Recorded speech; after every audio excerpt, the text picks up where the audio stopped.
राजा पांडु ने आलस्य को जीत लिया था। ये विजय आसान नहीं थी, लेकिन उनकी दोनों पत्नियां कुंती और माद्री उनके लिए प्रेरणा का स्रोत बनी। अपनी पत्नियों की प्रेरणा से उन्होंने राजमहलों का निवास और सुंदर शैया को छोड़कर वन में रहने का निश्चय किया और वन में जाकर रहने लगे।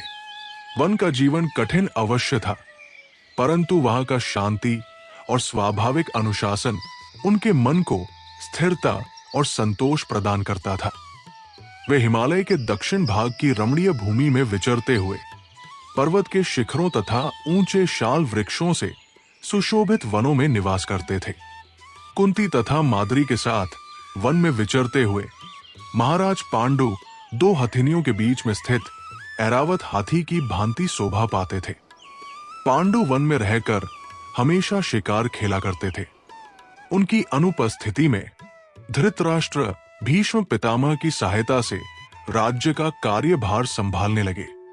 धृतराष्ट्र ने यह भी सुनिश्चित किया कि वनवास में रहते हुए भी पांडु और उनकी रानियां किसी प्रकार की असुविधा का अनुभव न करें।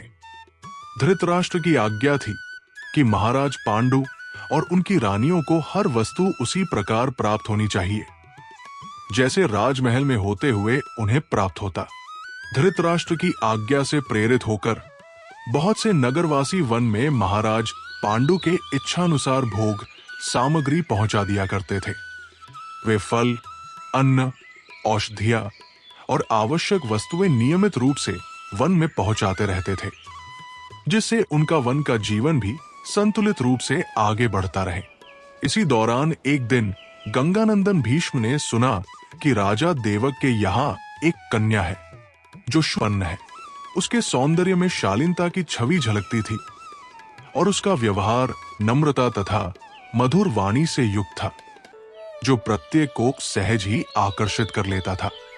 तब भीष्म ने उसका वरण किया और उसे अपने यहाँ हस्तिनापुर लाकर उसके साथ परम बुद्धिमान विदुर जी का विवाह कर दिया।